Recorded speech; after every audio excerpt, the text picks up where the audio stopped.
Let me just follow up real quickly with that and thank Senator Stabenow for her leadership as well, but please let's get a farm bill done before you retire, ma'am. Please, let's get that done. Okay, good. Thank you. We need production agriculture to feed a hungry world. Okay, I'm going to pass through Matt's for now and go right to where you and Senator Capito left off and just speak a little bit and ask some questions about carbon capture.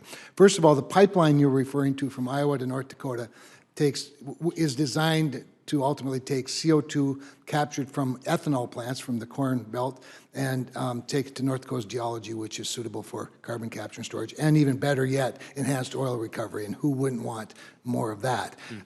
So it's wonderful, but it is not yet permitted. I don't know that it's finished in any of the states. It's a hard slog, and we'll see if that happens. Secondly, though, Mr. Administrator, what's interesting to me is you referenced in the rule and carbon capture storage as a prescription for meeting the standard for coal-fired power plants, and yet the 90% that was referenced earlier, which is in the rule, has never been achieved. And one of the things about best emission standards is it requires adequately demonstrated. The illustration that EPA often uses is a Sask power plant that has carbon capture on it, that captures, after years of fine-tuning, 65 to 70%. It looks to me like 90% is a setup for failure, that the goal is to shut down coal, to go after coal, to use Senator Capito's point. When you prescribe a solution that can't be adequately demonstrated or isn't adequately demonstrated, it looks to me like an impossibility by design. The second thing I would say about the Supreme Court was very clear in the West Virginia case that you can't prescribe outside the fence line. And it seems that if CO2, which has to be piped to geological formations able to take the CO2, can be hundreds of miles away, that's by definition outside the fence line. So how do you have a durable rule in the face of the Supreme Court's decision that you have to stay within the fence line? Yeah, I think on that latter point, the Supreme Court indicated that you could not take credit for actions that are occurring outside of the pipeline, or the fence line, excuse me. When you look at this technology that will be on site of the facility, it is the facility that is reducing those emissions. Our folks have looked very carefully, and I want to say we are not attempting to be cute or step outside the Supreme Court's ruling, right? We're not having programs that are designed to try to get reductions outside and get credits from outside that fence line. We are solely focused on technologies that perform on the facility themselves. So the disposal of the CO2 is different than solving the emissions issue. I think that'll be debatable. It'll certainly be litigated. I would hate to see millions and millions of more federal dollars and ratepayer dollars to once again turn back the EPA when they are stepping outside, not just the fence line, but outside their authority, which is what I believe to be the situation. I actually have another question about just whether this is even productive, particularly in 2.0, because the rule sets what I think is an arbitrary 20% annual runtime limit for simple cycle natural gas plants. Realizing that other than natural gas, the only other fuel that's not nuclear, that's 24/7 is coal.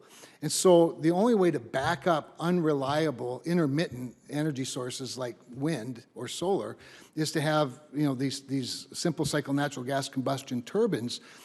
But if they can only be run 20% of the time before then you meet a threshold of rulemaking that is prohibitive financially, every utility is going to have 5 single cycle or simple cycle gas plants to back up the unreliable energy, the clean energy. I don't see that as a cost savings. That looks to me like unnecessary redundant investment. Can you explain? I mean, has anybody considered that this might actually be counterproductive? We looked at that, and I think the way you're describing it, and this rule applies to future natural gas, which is why we set aside existing, so we wanted to avoid the problem you just laid out for existing sources. But when we look at future natural gas plants, and in our conversations with the industry, for those who are building these future gas plants, they are looking at both the simple cycle option, but they're also looking at the CCS option. And so these are direct results from conversations that we've had with many in the industry. What I would point to that I think is a rub is not if we should do some of these things, but the timeframes associated with it. So the desire to pursue the technologies and the way to do this and looking at the transition, we've had a lot of very positive conversations with the industry. I think when you get into, is it too stringent on the percentages or looking at a timeline, that's where the real heart of the debate is. And so that's why I get a little bit nervous when people attempt to undermine what's happening in Wyoming or North Dakota, places where we are proven out. I just met with a CEO just early this week. There are investments, significant investments going into carbon capture and storage. Right now, they're leveraging tax credits from the Inflation Reduction Act. So we're arguing more over time and stringency, not whether we should do this or how. Yeah, but the final rule is pretty prescriptive in both of those things. And quite honestly, I mean, going back to Matt's, which I said I was going to pass over, and I promised, Mr. Chairman, that I'll wrap up here and probably come back. But all of this looks to me like we're heading very quickly in a transition to no fossil fuels. And I'm just thinking maybe it'd be a good idea to have an experiment. Let's just turn off all fossil fuels for a week and see how it goes.